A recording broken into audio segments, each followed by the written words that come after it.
नमस्कार साथियों, मैं doctor Rajni scholars of political science पर आप सभी का स्वागत करती हूँ। जिस दिन का आपको लंबे समय से इंतज़ार था, फाइनली 2 दिन के बाद वह घड़ी आने वाली है, वो समय आने वाला है जिस दिन आप अपने सपनों को पूरा करने के लिए आपने इतनी जो मेहनत की है उसको आप साकार कर पाएंगे, उसके लिए आप फाइनली हथियार उठा पाएंगे। तो शुरुआत करते हैं। आपको 16 मई को परीक्षा, आज 13 तारीख हो चुकी है, बीच में 14 और 15 2 दिन बचे हैं। 16 तारीख की आपकी परीक्षा है। आज और कल का दिन गिन लें तो हमारे पास 2 दिन शेष हैं। किन किन बातों का ख्याल रखना चाहिए, अंतिम रणनीति कैसी होनी चाहिए, पेपर को कैसे हल करें, कितने प्रश्न करें, आपके इन सभी डाउट्स का जवाब हम उसकी चर्चा करने की कोशिश करेंगे इस वीडियो में। शुरुआत करते हैं। देखिए, सबसे पहले मैं आपको कुछ बातें बताना चाहूँगी कि काफ़ी सारे ऐसे एस्पिरेंट्स हैं जो कि परीक्षा के दिन ही एग्ज़ाम सिटी में पहुँचने की बात कर रहे हैं या जाना चाहते हैं। तो मेरी अगर आप माने तो एक दिन पहले अपने एग्ज़ाम सिटी में आप पहुँचें। उसके पीछे ये बड़ा कारण है कि अगर सेम डे आप जाते हैं तो ट्रैवल करने के कारण मेंटल और फिज़िकल फटीग, थकावट जो है वह आपको आती है। भले ही आप ट्रैवल करने की कितने ही आदी क्यों ना हो, लेकिन यह समय जो है अपनी मेहनत का परिणाम दिखाने का है। तो उसके लिए आप किसी तरह का कोई रिस्क नहीं लें कि नहीं मैं तो जयपुर रहता हूँ या मैं आस पड़ोस के 2 ढाई घंटे का ही ज़िला है, मैं वहाँ रहता हूँ इसलिए रहता हूँ या रहती हूँ, इसलिए मैं इजीली 2 ढाई घंटे में ट्रैवल कर सकती हूँ। ऐसा मेहरबानी करके नहीं करें। अगर मान लीजिए कि इस मेंटल फटीग या फिजिकल फटीग के कारण, थकावट के कारण आप 1-2 क्वेश्चन भी डाउन जाते हैं तो बड़ा घाटा है। लेकिन एक दिन पहले जाके अगर आप 1-2 क्वेश्चन ज़्यादा अच्छे से कर पाते हैं तो आपके लिए वो लॉन्ग टर्म में बेनिफिट देगा। इसलिए प्रयास करें, एक दिन पहले जाएं, आपको वास्तव में एक अच्छा इम्पैक्ट उसका दिखेगा। दूसरा है, सेंटर पर समय से पहुँचें आप। अभी जब अपना थर्ड पेपर था जनवरी में, शायद 7 जनवरी को था, तब हमारी एक मित्र हैं, वो सेंटर, क्योंकि नाम सेम थे 2 स्कूल्स के या 2 सेंटर्स के, वो एक जगह पहुंची, उसे मना कर दिया गया कि आपका सेंटर ये नहीं है। जब तक कि वो अपने वास्तविक सेंटर पे पहुंचती तब तक गेट क्लोज हो चुका था, एंट्री टाइम क्लोज बंद हो चुका था और उसको एंट्री नहीं मिली और वो थर्ड पेपर नहीं दे पाई। और क्योंकि तीनों पेपर में बैठना आपके लिए मैंडेटरी है, क्योंकि थर्ड पेपर नहीं दे पाई, इसलिए अब उसका सब्जेक्ट वाले पेपर में बैठने का कोई सेंस नहीं रहेगा। हम किसी तरह की कोई रिस्क नहीं लें, हम समय से घर से रवाना हों सेंटर पे पहुंचने के लिए। संभव है आप उस जगह को बहुत अच्छे से जानते हो, लेकिन जल्दी पहुंचने में कोई नुकसान नहीं है आपका। अगला बात यह है कि ऑप्शन 5 जो आपका है, जिस क्वेश्चन का आप उत्तर नहीं दे रहे हैं उसके ऑप्शन 5 है ना, उत्तर नहीं दिया गया, इस वाले को मार्क करना नहीं भूलें। फिर अब ये बड़ा एक मतलब सवाल है एस्पिरेंट्स के कि 2 दिन बचे हैं, अब क्या करें। अब ज़्यादा तनाव नहीं लेना है, लाइन टू लाइन हर चीज़ को अब वापस पढ़ पाना संभव नहीं है। अपने पास 13 और 14, मैं 15 को गिन ही नहीं रही हूँ अभी, अपने पास आज का दिन है और कल का दिन और है। आप कोशिश करें कि 13 मई को अपने पास टोटल 10 यूनिट है सब्जेक्ट्स की, है ना, तो 13 मई को आप 5 यूनिट पढ़ लें। आप अगर 2-2 घंटे भी देते हैं एक यूनिट को तो 10 घंटे में इजीली आप पाँचों यूनिट को एक दिन में कवर कर पाएंगे। तो आप एक यूनिट को आप टारगेट लेके चलें कि मुझे 2 घंटे में एक यूनिट के मोटे मोटे फैक्ट्स पढ़ने, लाइन टू लाइन में रिपीट कर रही हूँ, दोबारा पढ़ना संभव नहीं होगा हर चीज़ को, इसलिए केवल मोटी मोटी आप चीज़ें जो हैं वह देखनी हैं। जैसे पॉलिटिकल थियोरी है, तो पॉलिटिकल थियोरी में विभिन्न जो थ्योरी हैं उनके केवल अब थ्योरी को वापस समझने का, अंडरस्टैंडिंग डेवलप करने का टाइम नहीं है। अब तो केवल आप उनके बुक्स देख लें, ऑथर देख लें, इतना पर्याप्त है। PCT theory, public choice theory किसने दी, नाम देख लें, बुक देख लें, इतना पर्याप्त है।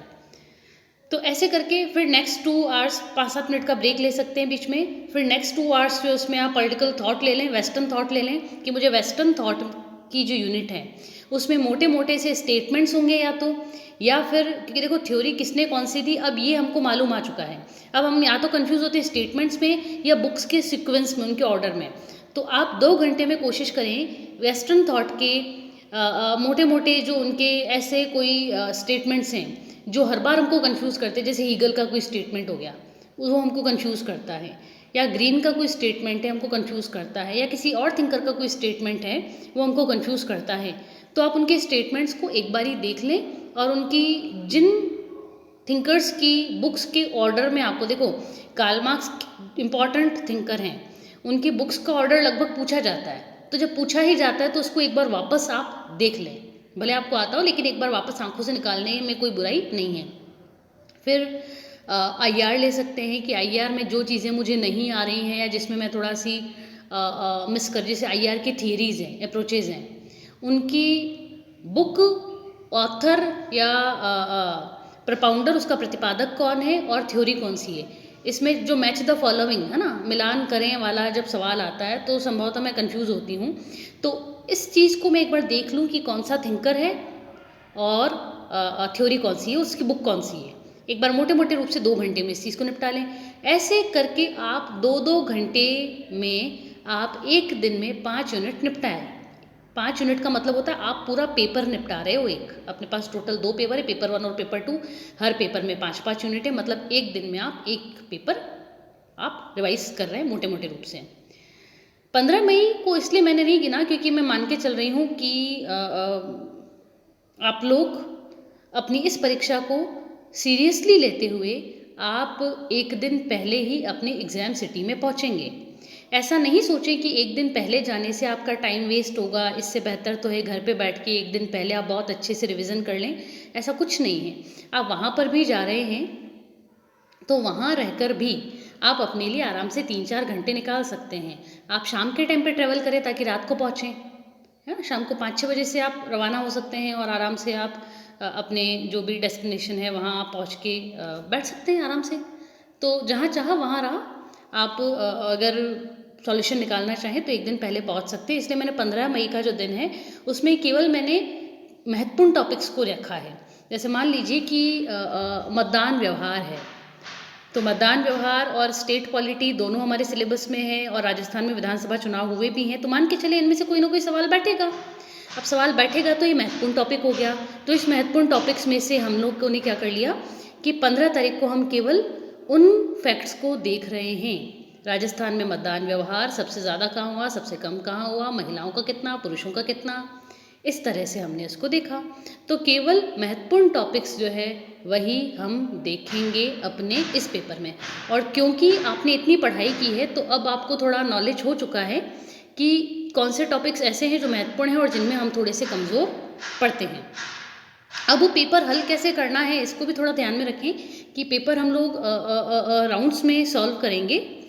जैसा कि पहले भी मैंने चर्चा की थी पेपर 3 के टाइम पे कि हमको पेपर देखते ही सारे क्वेश्चन सॉल्व करने नहीं बैठना है। पहले हम फर्स्ट राउंड लेंगे, फर्स्ट राउंड में केवल वही सवाल करेंगे जिसमें हम 100% श्योर हों।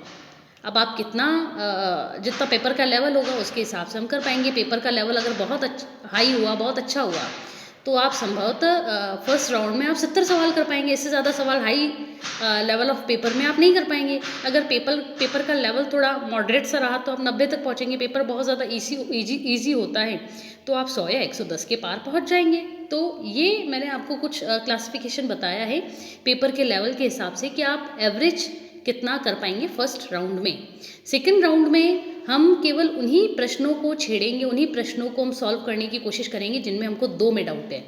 और मान लो कि 2 में डाउट आपने फर्स्ट राउंड में तो किए 70 सवाल और आपको 2 में डाउट वाले करीब 80 सवाल और है, तो ऐसे हम 80 के 80 सवाल नहीं करेंगे। हमने पहले राउंड में अगर 70 सवाल किए हैं और शेष सब में हमको 2 में डाउट है तो हम शेष सब नहीं करेंगे। हम 70 का केवल अधिकतम, है ना, आधा ले सकते हैं।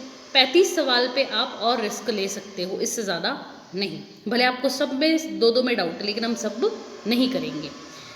अगली चीज़ है स्वास्थ्य का ख्याल रखें, हल्का खाना खाएं, अवॉइड करें बस स्टैंड का और ट्रेन के वहाँ जो पब्लिक ड्रिंकिंग वाटर रहता है उस फैसिलिटी को यूज़ ना करें।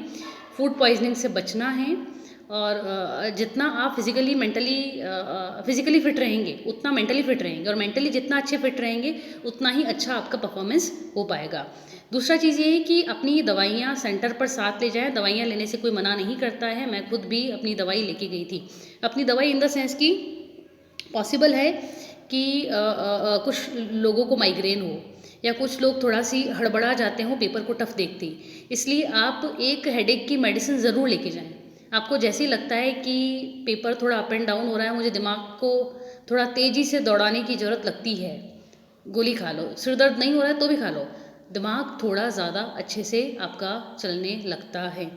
तो ये कुछ चीज़ें हैं। ये देखो, मैंने इसलिए नहीं कहा कि स्वास्थ्य का ख्याल रखें और दवाइयाँ टाइम पे ले जाएं अपनी, है ना, पानी ठीक से पिएं। ये इसलिए नहीं कहा कि हम बहुत हेल्थ कॉन्शियस हैं। ये सारी चीज़ें, टाइम पर सेंटर पे जाना है, एक दिन पहले सिटी पे पहुंचना है, ये सब चीज़ें मैं इसलिए बता रही हूँ ताकि हम हमारे 2-3 सवाल ज़्यादा अच्छे से कर पाएँ अपने एग्ज़ाम में। तो आप अगर 2-5 मिनट बैठ के कहीं पे ठीक से शांति से खाना खा रहे हैं तो इसका मतलब वेस्टेज ऑफ टाइम नहीं है, इसका मतलब है कि एक सवाल आप ज़्यादा करेंगे। अगर आप सेंटर पे टाइम से पहुंच रहे हैं, एक दिन पहले जा रहे हैं, इसका मतलब है कि हम वहाँ पे 3-4 सवाल ज़्यादा करेंगे। तो अपनी 3-4 सवाल ज़्यादा करने की कैपेसिटी को आप बढ़ा रहे हैं अगर आप इन टिप्स को फॉलो कर रहे हैं तो। और देखो, रिवीजन तो एक ऐसी चीज़ है जिससे कभी भी मन नहीं बढ़ता है। परीक्षा हो जाएगी तब भी लगेगा थोड़ा और पढ़ लेते, इसलिए अब वो समय आ चुका है कि पुस्तकों को बहुत आदर, स्नेह, सम्मान के साथ आप उनको नमस्ते कहिए और केवल महत्वपूर्ण जो चीज़ें हैं उन्हीं को आप 2-2 घंटे में टारगेट बिठा लो कि मुझे एनी हाउ 2 घंटे में करना ही है। तो दिमाग ऑटोमेटिकली आपका काजू बादाम ही उठाएगा, वो फालतू की चीज़ों को साइड में रख देगा, है ना, वो केवल इंपॉर्टेंट फैक्ट्स को ही उठाएगा क्योंकि आपके पास टाइम लिमिटेड है। इस चीज़ का ख्याल रखें। और लाइन टू लाइन अब पढ़ा भी नहीं जाएगा, पढ़ें भी नहीं, पढ़ने की कोशिश करेंगे आपका मोरल डाउन जाएगा। इसलिए बस इन्हीं चीज़ों को ख्याल रखिए आप। भगवान का, माता पिता का नाम लेकर आप परीक्षा में बैठें, निश्चित रूप से आप सफल होंगे। सुकरात ने जो कहा है कि प्रश्न को अच्छे से समझ लेना ही आधा उत्तर है। हम लोग कई दफ़े सवाल को गलत करते हैं, फिर जब आंसर की देखते हैं घर पे आके वापस सवाल को पढ़ते हैं या बस में ट्रेन में बैठते हैं पढ़ने, तो हम लोग ये चीज़ तो उसने हाँ पूछा था, मैंने ना का उत्तर दे दिया। तो सवाल को अच्छे से पढ़ें। मैं वापस कह रही हूँ, सवाल को अच्छे से पढ़ने का मतलब वेस्टेज ऑफ टाइम नहीं है। इसका मतलब ये है कि आप उसकी एक्यूरेसी को बढ़ा रहे हैं, आपके आंसर की एक्यूरेसी को बढ़ा रहे हैं। इससे सवाल को बहुत अच्छे से पढ़ें। हाँ और ना जहाँ लिखा हुआ है उसको गोला बना दें, उसके ऊपर सर्किल मार्क कर दें उसको, ताकि मालूम रहेगा कि मुझे हाँ का उत्तर ढूंढना है या ना का उत्तर ढूंढना है। इन्हीं सब बातों के साथ आपको बहुत सारी शुभकामनाएं। संभवतः आपकी परीक्षा के बाद ही हमारी दोबारा एक मुलाकात जो है वह चर्चा जो है वह हो पाएगी। शुभम भवतु, all will be well and all is well. Good bye.